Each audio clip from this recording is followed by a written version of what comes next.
Hello and welcome back to day 4 of Lead Your Way.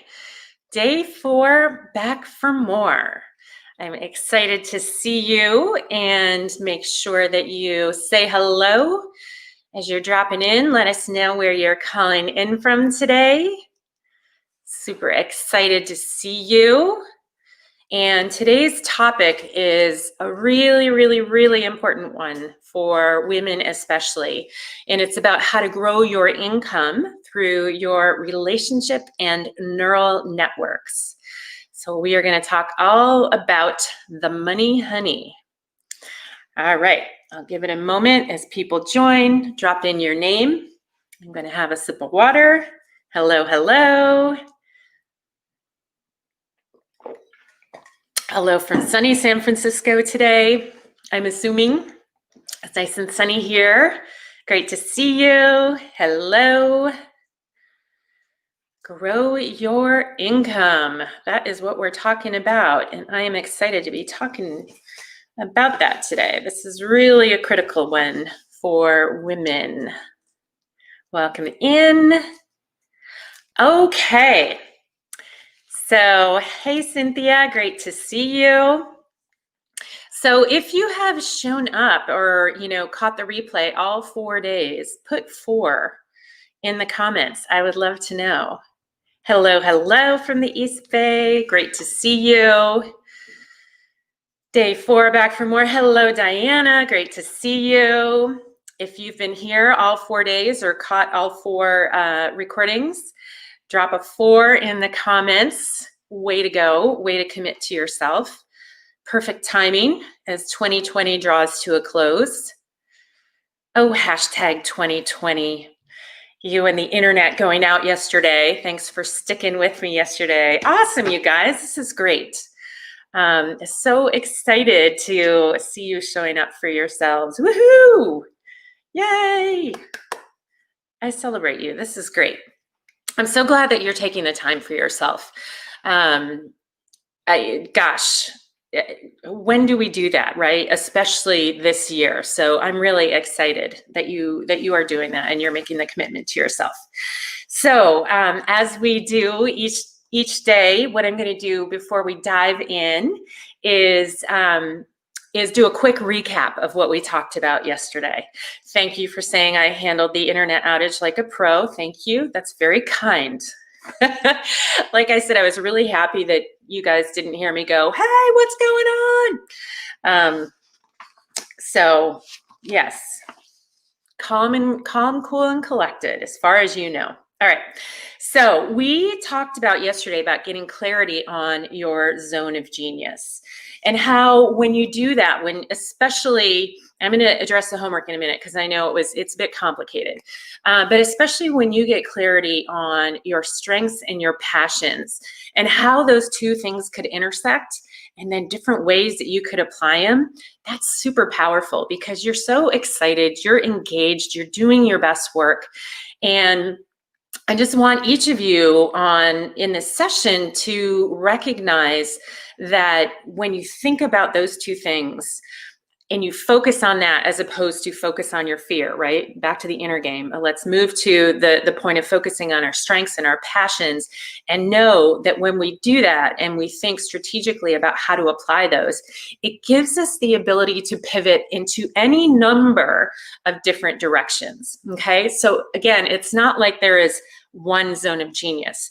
So here's what I'd love for you to do, because again, I want you guys to all have a shot at winning the High Performance Planner, and you have to submit your homework each day in order to do that. So instead of thinking about what does the combination look like, think about the different components. What do your strengths look like? What do your passions look like? What are opportunities that you see in the marketplace, inside your organization, with your business, and then be thinking about the money. What could I actually get compensated for? Okay, so we will simplify the homework just to thinking about those 4 elements, but know that this is something that will be constantly evolving as you continue to grow and evolve, as things change in the external environment. This is something that is very much dynamic. It's not static. But I want you to feel empowered by keeping this model in mind and knowing that there are countless ways that you can apply your skills and talents and your passions, okay? We tend to get focused on the past and on what we've done and what our experience is, and not give enough credit to all the different ways that we can apply the skills and our interests and let our curiosity lead us, right? That's very freeing. So I don't want you to feel like you're boxed in. And I think a lot of people do, especially when they know that they have to pivot. I've talked with a lot of people who have unfortunately lost their jobs or their company's doing really badly, and they can see it coming, right? And yet there's other areas where there's a lot of growth happening. And so it's like, okay, I see growth over in this area. I wonder how I can help them out. Okay, so I want everybody to feel good and to know that this is something that you can always go back to, you can always think about. It's also something where if you're feeling a little stale in your current role, if you think through this model, think about, well, you know, how could I bring more of myself and my passions into this? Kind of like the example I was talking about yesterday, where my friend who had trained to be a lawyer took his skills and especially the whole area of humor that he was so passionate about and being on stage and presenting, and he took that into a new field and he really stood out in that way. So anyway, it hopefully it will spur a lot of thinking, and it'll be very freeing for you to recognize you always have the ability to go back and think about that and to make it fun and to get excited about how you can put things together in new ways and always stay relevant.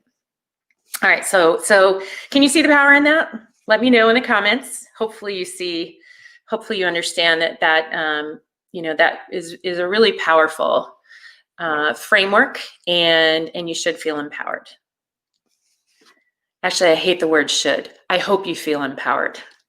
All right. So you can use that for, you know, any future career moves. You can use it for how to liven up your current role. You know, there's endless applications to this. So I am curious, what was the biggest breakthrough for you yesterday as we were talking about that? What was something, you know, a realization or a breakthrough? I'm going to take another sip of water while I wait for your thoughts.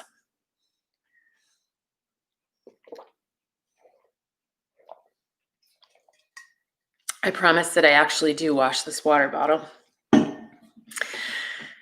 Okay.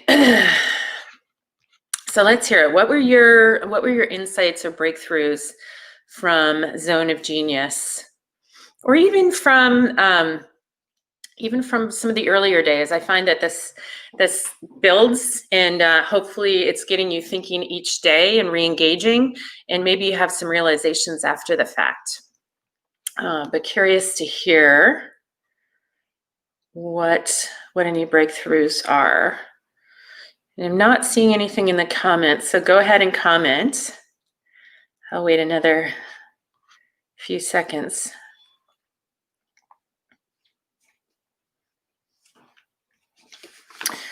And actually, you know, as we're going through, so we have today and tomorrow, as we're going through, and there's something that is a light bulb moment for you, or something gives you an insight, just put light bulb, put light bulb or insight into the comments, because that'll help me understand what's landing.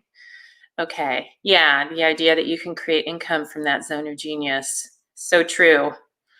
And it's amazing to me, the things that you can make money at now. That's how I know I'm old, is when you hear about, you know, YouTube stars and stuff my kids tell me about. I'm like, what? It's pretty fascinating. Working from the zone of genius helps unlock autonomy. Yeah, it really does. It's very empowering. And then you recognize that there's so much more that you can bring to your work and how you approach it than just a mere job description and a generic list of skills. Again, back to leading authentically, bringing more of yourself to things. that's where your power is. That's how you become a category of one. And so it's not just the background and the types of roles that you've had. It's the inner game. It's the things that light you up, and all of that combined helps to propel you in your career and make you stand out. Just a quick aside, because I do like leadership research, and there's a really interesting statistic that from this group called Zenger-Folkman, and they've been around for decades and have done, a decades-long study about extraordinary leaders. They wrote a book called The Extraordinary Leader, and they look at different leadership behaviors and competencies and all that good stuff. And what they found is that it is not about having a huge set of strengths. In fact, the most successful leaders in the world have 2 or 3 towering strengths. And there's a whole bunch of stuff that they're average to below average in, but they're really good and they focus on their strengths. And that is what they lead with. And they build a team around them to help support them in areas where they're not strong. So I hope that you take that away. Again, we don't have to be everything to everyone. We don't have to be perfect in everything. What you do have to think about is, what do you really love? What are you interested in? And what are those few things that you're really good at? And think about, ooh, where can I take that? Right? That's what it takes to be extraordinary.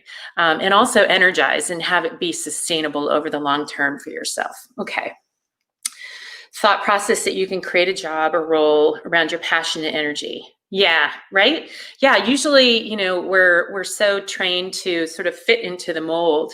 And what I see and what the research says is that when you think about yourself in all of your uniqueness, that's where the answers lie, right? So specifically this group, Zenger-Folkman, I mentioned, they showed that it is not the absence of weakness, but instead the presence of a couple profound strengths that really distinguishes people who advance quickly and who do really well. So hopefully that's also empowering. All right. So let's see. We also yesterday we talked about the power of understanding what your values are and using those as a North Star to help you understand what's the environment that you need to be in to do your best work, and the type of people that you surround yourself with, or maybe customers that you serve.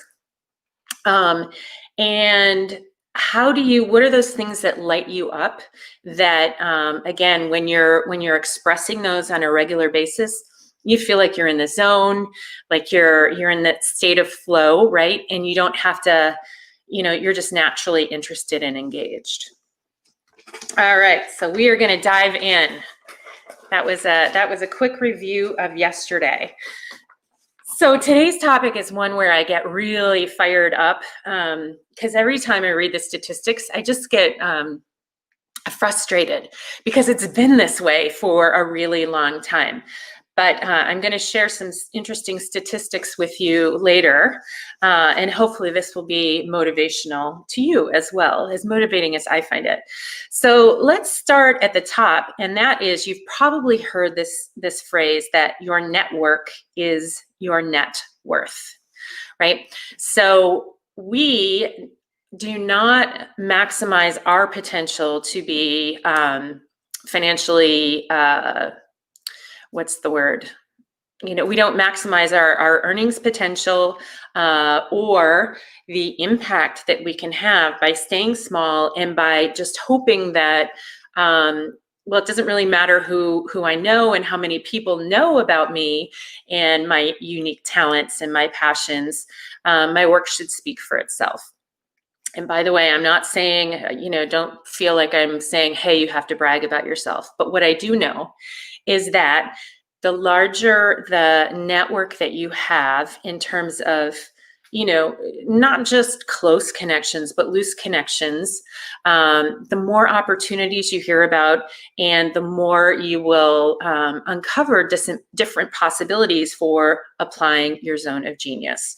So your network is your net worth, in that the larger the network you have, the more you're going to be exposed to and see different ways that you can be financially successful as well by applying your talents in different ways. The truth is, however, that you have to claim what you want. You can't expect that by keeping your head down and working hard that people will notice you. It usually doesn't happen that way. And that is something that I often see women fall into that trap of, back we talked about yesterday or the day before about, oh, I don't want to be the tall poppy in the field. I don't want to stand out. I don't want to appear like I'm bragging. And I want to reframe that to think about how can you benefit the most people with what it is that you have to offer. And that's all you have to think about. Like, how can you do the most good doing what you do for the majority of your waking hours every day, right? That's how to think about applying your skills, your talents, being compensated well for it, because you're being generous with your talents, right? And it is true that we have to claim what we want. We can't expect it to be handed to us, just like we can't expect people to read our minds. If you've ever been in a fight with someone, a significant other, perhaps, I don't know, just off the top of my head, but you can't expect people to read your mind, right? You've got to be forthcoming and clear and informed about what your expectations are. Okay, so let me know if this is making sense. I'm going to take a sip of water in a moment, and then I'm going to get into some really interesting statistics specifically about women and earning. But let me know if it's making sense.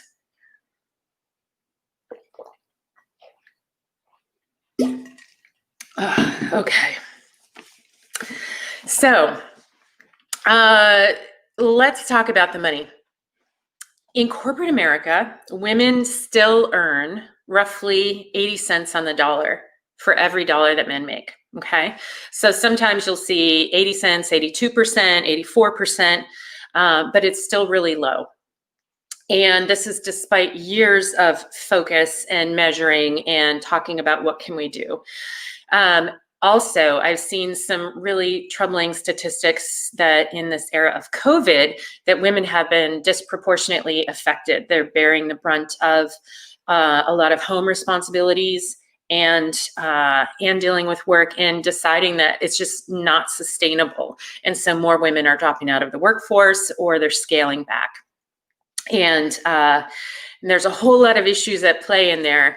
But just important to know that we have to take care of our own financial well-being. It's really important, especially because, women tend to live longer and, need to be financially secure.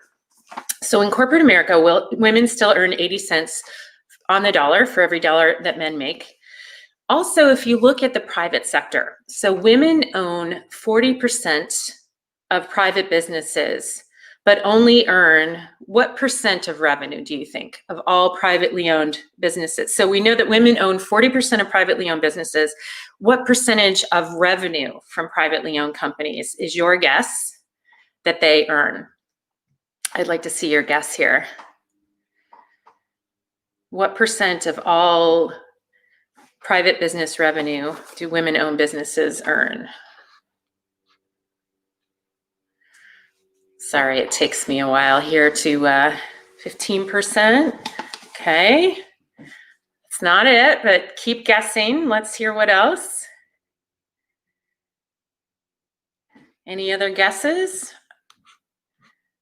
I'll give you a hint, it's lower, 50%. Okay, so women own 40% of private businesses, but they only earn 4% of private business revenue. Shocking. Okay. So what that's saying is that, women start businesses and they don't scale them as much. They're just under earning, right? I also saw a statistic that the percent, the rate of people starting businesses, women are starting businesses at a greater rate, but they aren't succeeding as much as, and it's really hard for new companies anyway to succeed. But the ones that are, women are only earning 4% of business revenue, which to me is crazy. So yes, it is bonkers. I agree. So we know that in corporate and in privately owned businesses, this is an issue. Here's more stuff to set your hair on fire. 88% of women-owned businesses earn less than $100,000. Almost 90% of women-owned businesses earn less than $100,000 a year, and that's revenue, that's not profit. What percent, so less than 1%, ever break the $1 million revenue mark, would you say? Let's see another guess. What percent of women-owned businesses ever break the $1 million mark?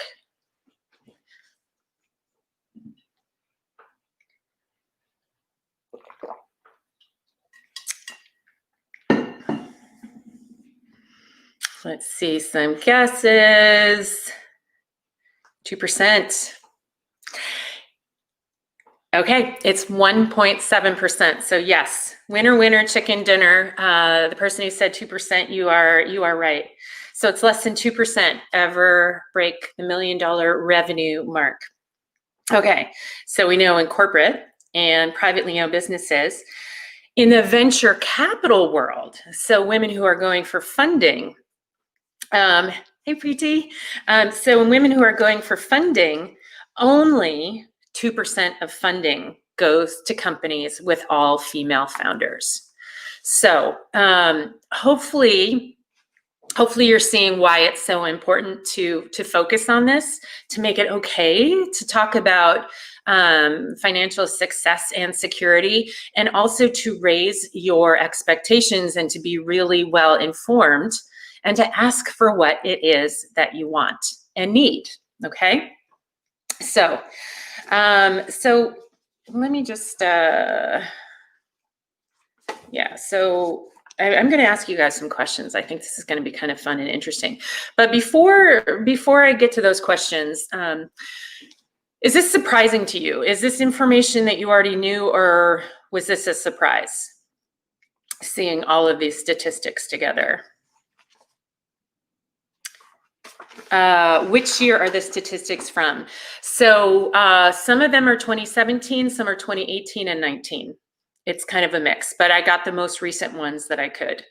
And I know that with COVID, it's obviously that's going to be a huge factor too. Let's see. So let's hear, was this surprising to you guys? Not surprising, but really not acceptable. Yeah, that's exactly how I feel when I see these things. And so again, I want you to feel empowered and you know that this is absolutely changeable, and there are so many different things that we can do. And I'm going to share some really exciting examples of people that I've worked with in the past, and also some of my own personal experience about how you can really shift this. Missed the stat about how much corporate women earn for every male dollar. It's about 80 cents. 80 cents on the dollar. Sometimes you'll see 82, 84. Oh, great. Hi there. Came from YouTube Live. Awesome. Okay. So money is a really loaded topic, right? It is something that a lot of us aren't, we're taught to be hush-hush about it and to not really discuss it or to be empowered about it, especially women. And so I'd like to do this exercise. And this is going to be an exercise where you're going to have to bear with me because I'm going to ask you to pop your answers in the chat. But I want to get a sense of what your programming has been, right? Your mental models that are set up around money. So I'm going to ask you some questions, and as I do, just type your answer in the chat. What comes up for you? So this is almost like a word association game, right? So just the first thing that comes to mind, just type it in. Don't filter it, and let's get a sense of the mental programming that we're all carrying around here. Okay, so it's almost like a Mad Libs, right? Like complete the sentence. So here's the first one. People who have lots of money are. Type that into the chat. Question 1, people who have lots of money are. Don't filter yourself, just write what automatically comes to mind. You don't have to agree with it, just what's the first thing that pops into your head? Okay.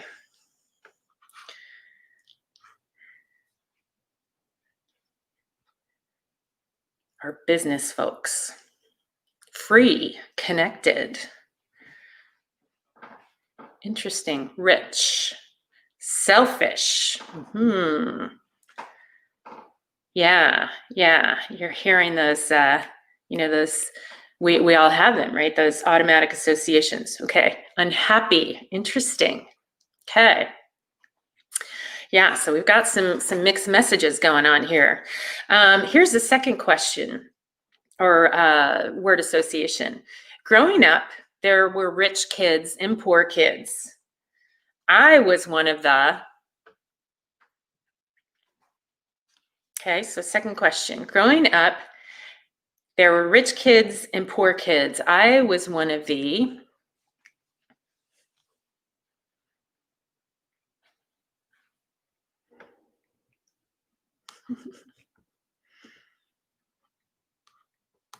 it's funny, I think my programming is showing. Okay, poor kids.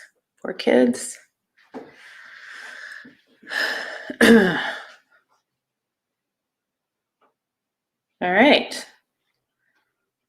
Interesting. Okay. Middle of the road. Yeah. Okay. Next question. In order to make a lot of money, I have to what? In order to make a lot of money, I have to blank.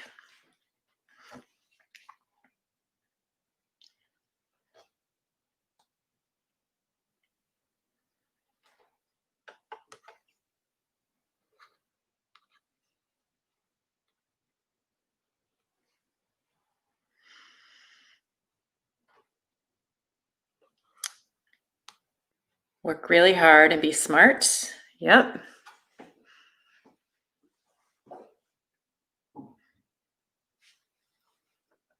Fit the mold. Ask. Work 24/7. That sounds like fun. Think of some brilliant out-of-the-box idea or something I can sell. Struggle, sacrifice, compromise values. Interesting. Yeah. Right. So I'm hearing a bunch of struggle and some really high hurdles in here mixed in. Take more. Okay. Win the lottery. Okay. Here's the next question. I've got two more. Compromise values. Yeah. Yes. Isn't it interesting? So, without judgment, just like what comes to mind, you'll see like, ooh, there's some interesting stuff in here that if you were to think about it rationally and logically, you wouldn't necessarily say that. Okay, here's the next one. Spending time and money to develop myself personally and professionally is. Spending time and money to develop myself personally and professionally is. What is it?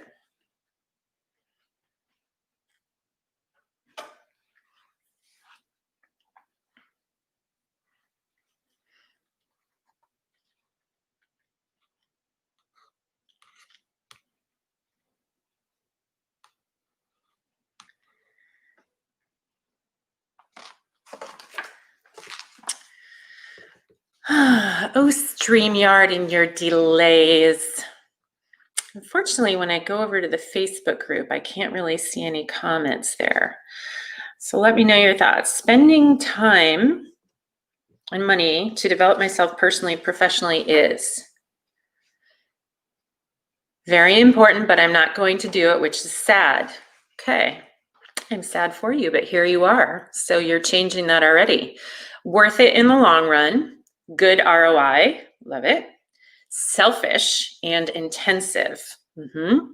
I will repeat, a good investment, great. So spending time and money to develop myself personally and professionally is, okay, worth it, love it. Important for me because I love self-development and I love to grow and be better.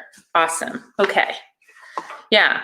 I often hear, and this is one of those things that even though logically you might say, well, yeah, I know I should do it, but I'm busy. People, you look at the actions, and oftentimes I find that women put that way low on their list of priorities, and what they feel is acceptable, and how they should be spending their time. I am not at all women bashing. I'm just saying, and I am one. But I'm just saying I see that consistently, that there's almost like this unspoken assumption that, it is a bit selfish. And do I really have the time to do that now? And couldn't I be getting more productive things done? And so I just want to call that out because, and I certainly, for a lot of my life, had that kind of programming. But I just want to call out that you're going to stay stuck at a certain level. And it's actually to no one's benefit if you stay stuck at that level and don't take the time to invest in yourself. It's kind of like, it's kind of like working out, right? Where it feels like, do I really have to take a half an hour every day, or an hour, or whatever it is? But it's a long-term investment, and you're much better off in the future because of it. It has a whole host of benefits that you can't see immediately, but it's really important. Okay. All righty. Okay. So hopefully that's just giving you a sense of, some of your unspoken assumptions or beliefs, or programming about money, and whether it's worth it to invest in yourself and to focus on this, and it's okay for you to earn money, and you're not going to have a horrible life if you do, that you can figure out ways to do it where you can be both financially successful and very happy. It's certainly not worth it if you feel like, I hate my life. No. And you absolutely can make money in so many different ways, and have financial success and not have a crappy life. And I also want you to know that if you're really miserable in what you're doing, but you're making a lot of money, don't assume that there is just one way, and that you're trapped in that. So again, I like to just shift the thinking to different possibilities, because there really are so many. And over the years, I've worked with so many different people now that it's quite freeing and liberating to know that you get to choose so much more than you think you get to, and you're in charge of so much more than you think you are. Okay, so let's keep moving on then. We are kind of on the bottom quarter of the page on our workbook on page 8. So research shows that women perform equal or better than men when they are negotiating on behalf of others, but they underperform when negotiating on behalf of themselves. So have you ever seen an example where a woman was really good in negotiating for someone on her team, or advocating for a promotion for someone, or, standing up for somebody? But when it came time to advocate on her own behalf, especially, if it's around compensation, unfortunately, we tend to not advocate as strongly on our own behalf as we do on behalf of others. So we know that women can be very, very good negotiators. It's just usually applied on behalf of others or their organization. Okay, and that's a problem. Most of us were socialized with disempowering beliefs and messages around money and power. But the good news is that neuroplasticity gives us the ability to rewire our brains. So neuroplasticity has to do with the ability, and neurogenesis, the ability to form new connections in the brain, and the ability to literally grow new brain cells and make new pathways. So what we know, and again, we talked about this a few days ago, most of our thinking is automated. Most of what goes on with our brain, we make shortcuts, we have to. That's just how we've survived as a species. But so we get, our thoughts and are driven a lot by habit and just by conditioning. But you can form new mental pathways. You can think differently about things. It's just going to take conscious effort. And it's looking at the inner game stuff, back to, again, the iceberg. It's looking below the surface to understand what's there, and then consciously saying, I don't want that there anymore, and pulling that out and putting something new in and creating habits around it to reinforce your new beliefs, behaviors, assumptions that drive different results. Okay, does that make sense? So I'm curious to hear your experience. Do you feel like you negotiate well on behalf of yourself? Just put it in the comments.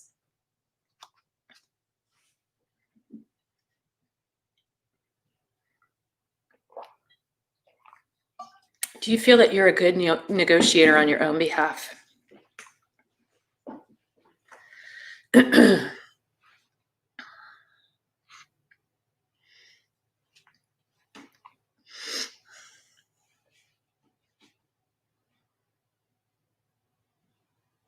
This also has to do with not just directly compensation, but also in terms of negotiating for resources. Good. Okay, you are definitely improved over the last few years. No, not really. Yeah. And again, these are all skills that can be taught and learned. And it does start with identifying where you are with your mindset and what's going to serve you better. You have room to grow in negotiating on your own behalf. Yeah, most of us do. Absolutely. Now I'm curious to hear, do you feel like it's worthwhile to spend time on yourself, in your development, in your growth, in your negotiation skills? Do you personally feel like that's a good investment and it's worth the effort for you to focus on?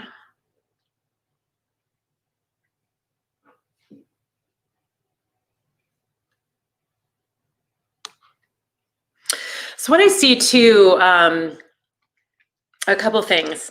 I see sometimes people beating themselves up because they feel like, well, you're either good or bad at something, and I don't feel like I'm good, and so they beat themselves up and they think there's nothing they can do about it, which is not true. Again, back to neuroplasticity, neurogenesis. We know that people are very capable of learning, growing throughout their lifetimes. It just takes focused effort. Or intentional practice, as they call it in the field. I also see that kind of related to the, well, I should know this already, and I'm kind of a loser for not knowing it, is this belief that, well, I shouldn't have to, I should be able to DIY it. I don't want to focus on myself too much. I should be able to figure it out.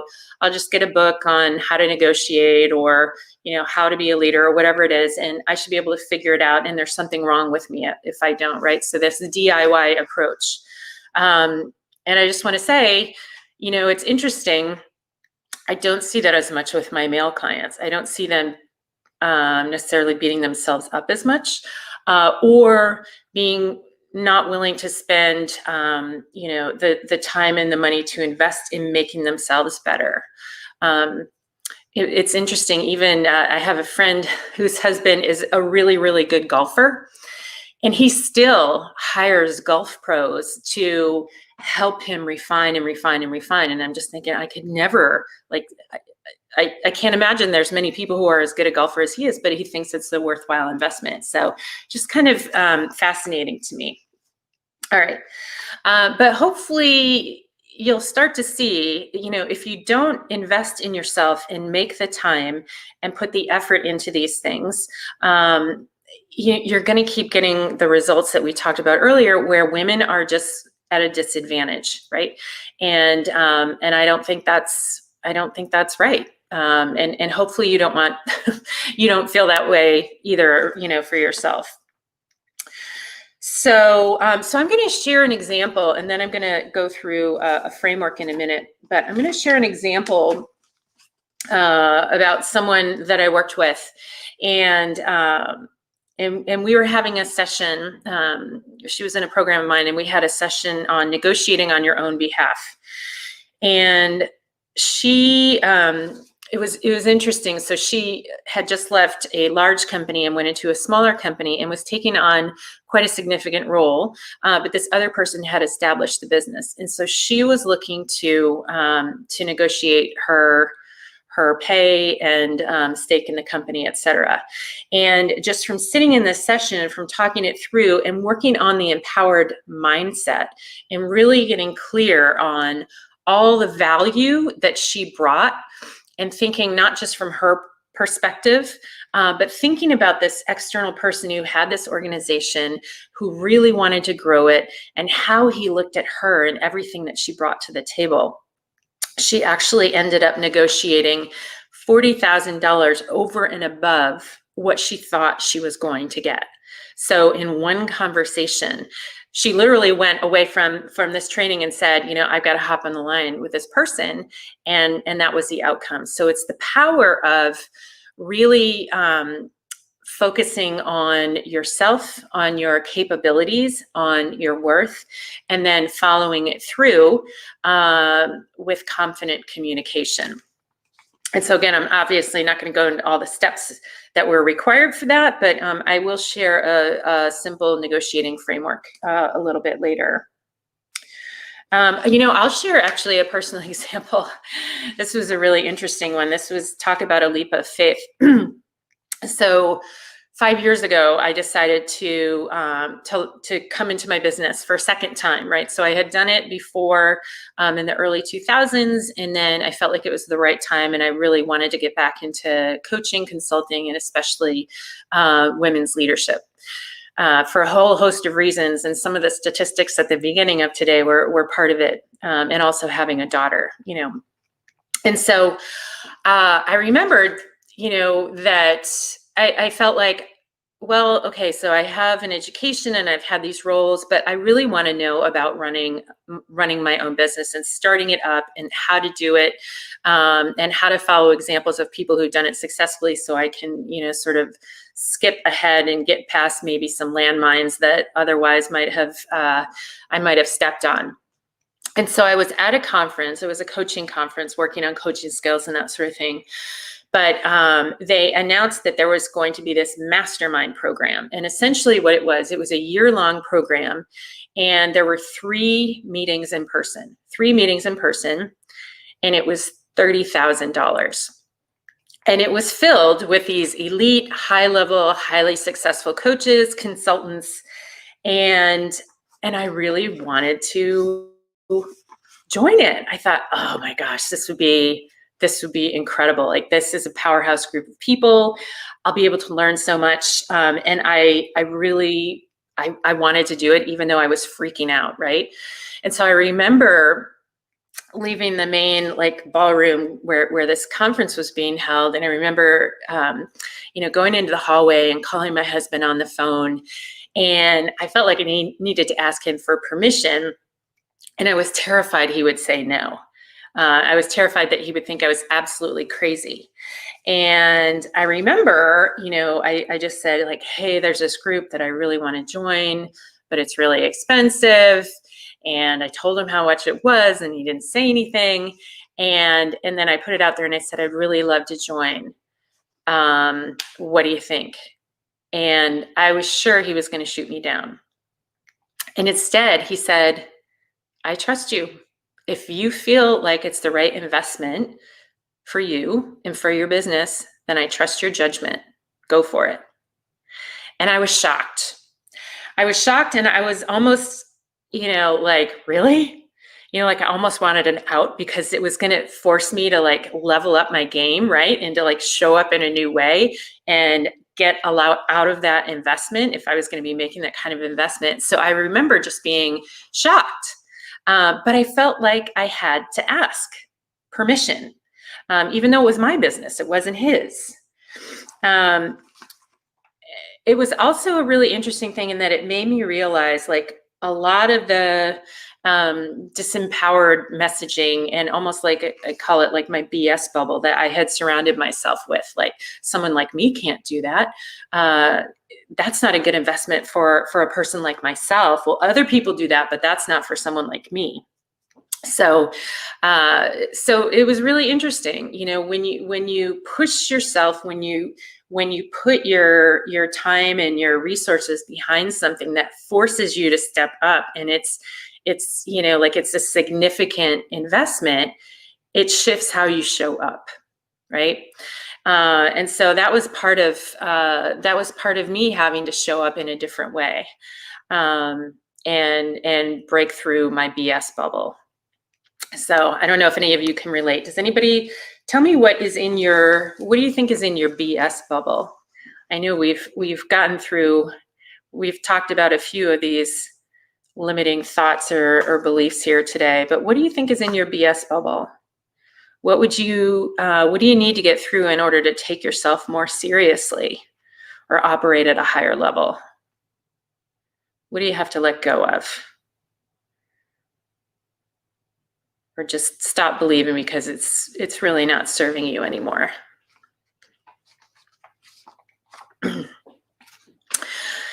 And by the way, so back to that mastermind thing. So it did force me to step up. I did have to show up in a new way, and it scared the crap out of me. So I ended up, like, I really worked hard, and I ended up making the investment back in 2 months.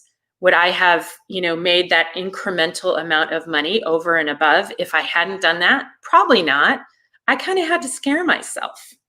Yeah, let go of the fear of failure. Definitely let go of imposter syndrome. Too old. Yeah, that was another one I had. You just got to let it go. None of it's true. None of it's true.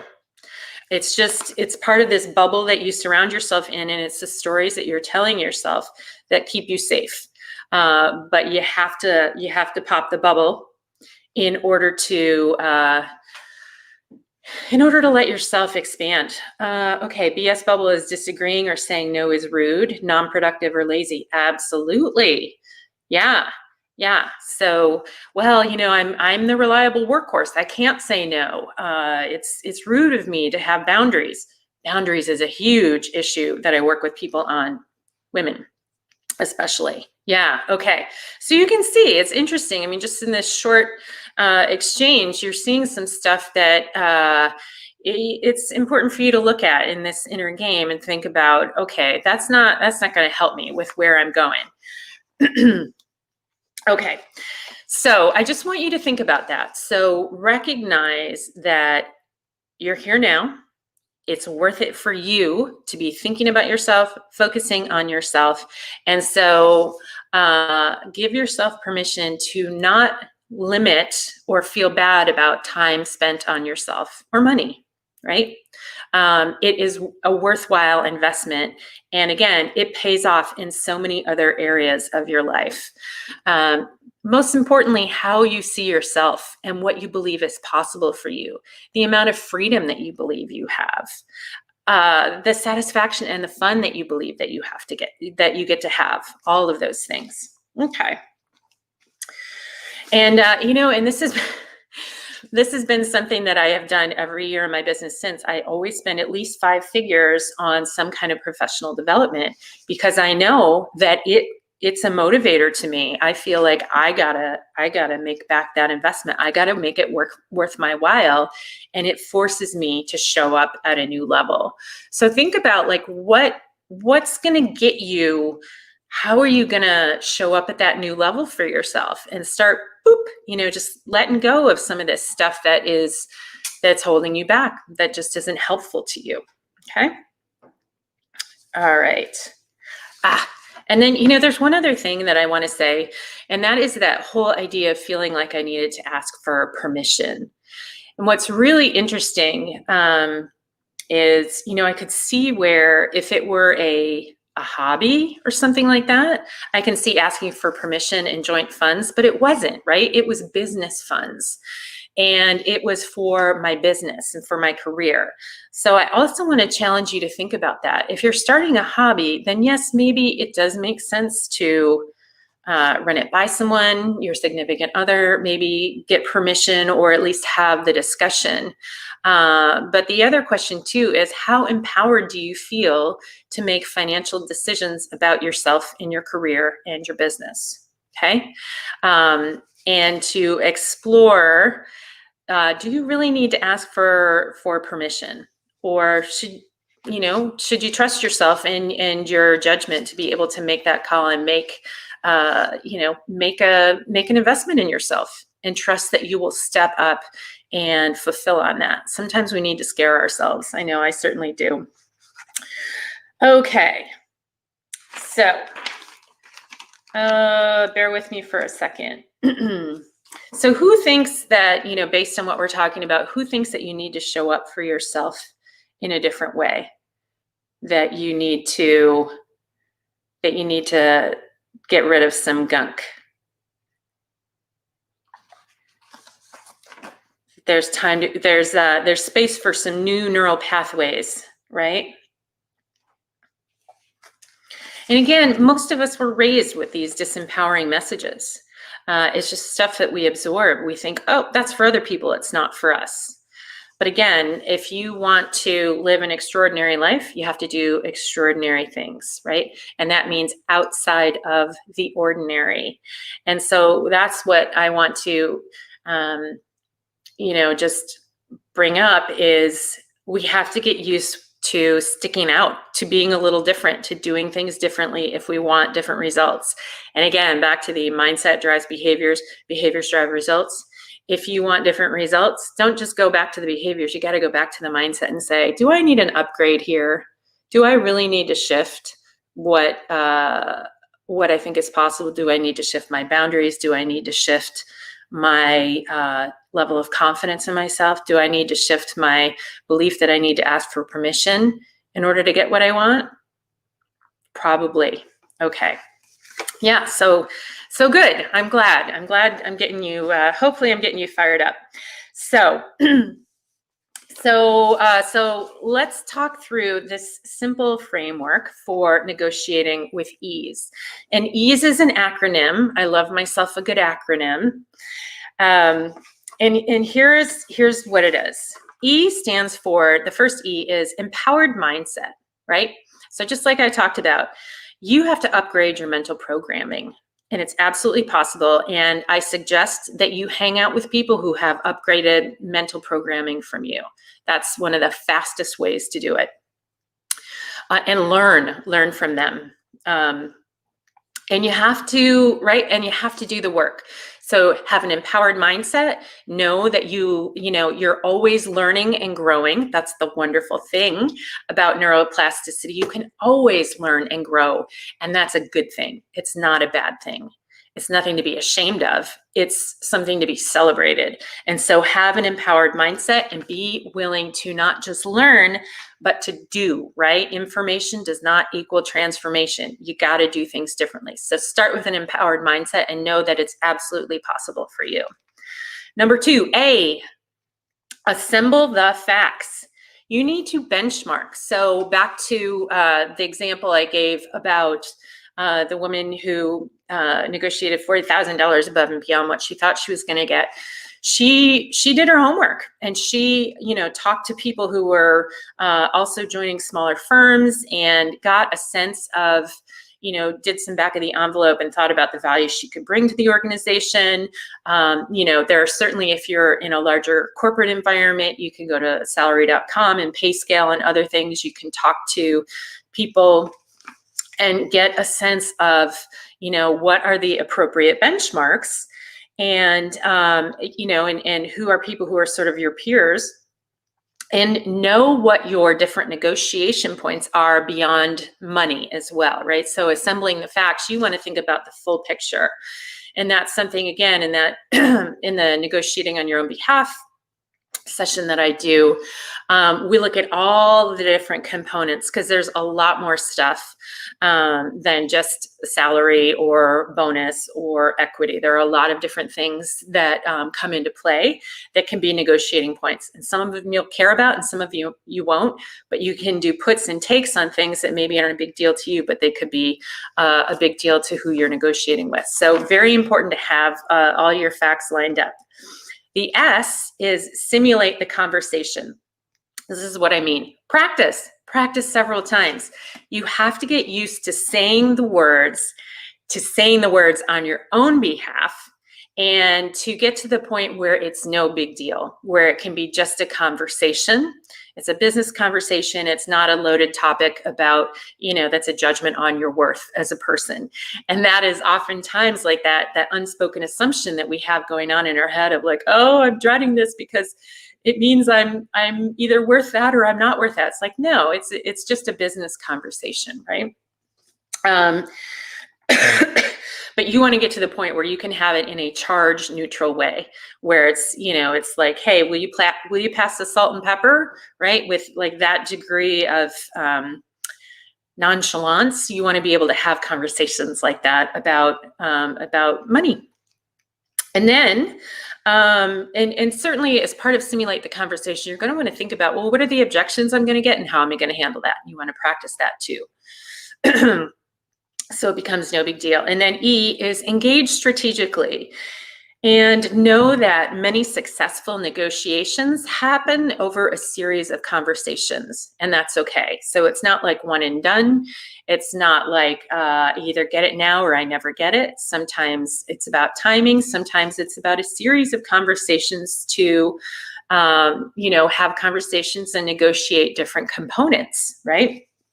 But never assume that you got one shot, and if you feel like you blew it, that it's over. It's simply not true. You also want to think about, engaging strategically, and this is, back to the planning and the practicing, but how can you find some win-wins? What are some things that you can provide that are of value, that make you feel confident and strong, where you don't feel like you're being, needy, or desperate, right? But how can you engage as a confident professional? Okay. But you also, again, I want to go back to, it's in order, right? You have to start with a mindset, with, feeling empowered and confident and starting from the right place.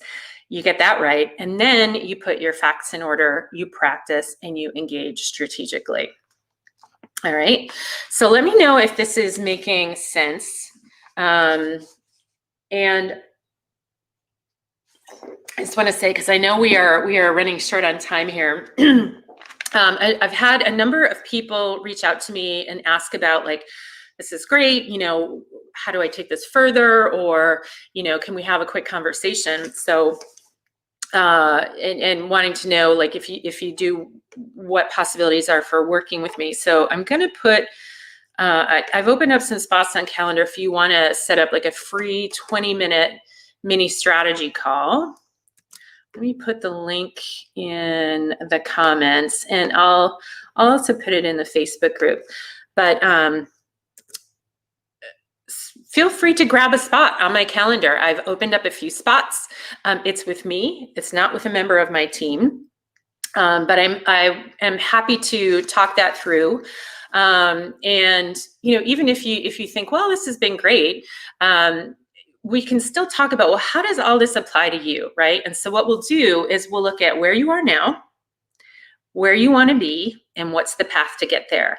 And I am happy to share my thoughts on what that could look like for you. So feel free to take me up on that if that would be useful for you. I'm happy to do that.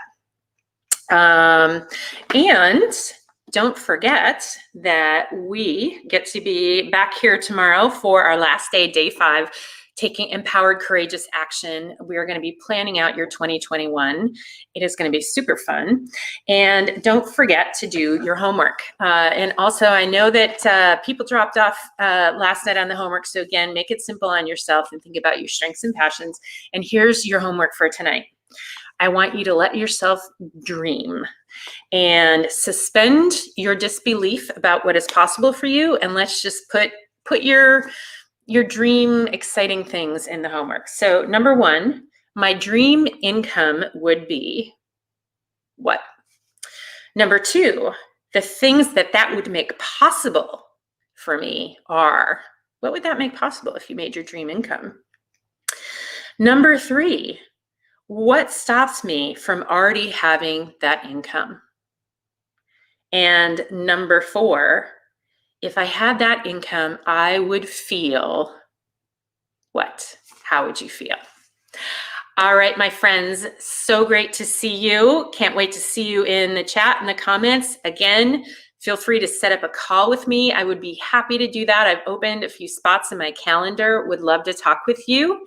And I will see you back here tomorrow for our final session. Take care, everybody. Bye-bye.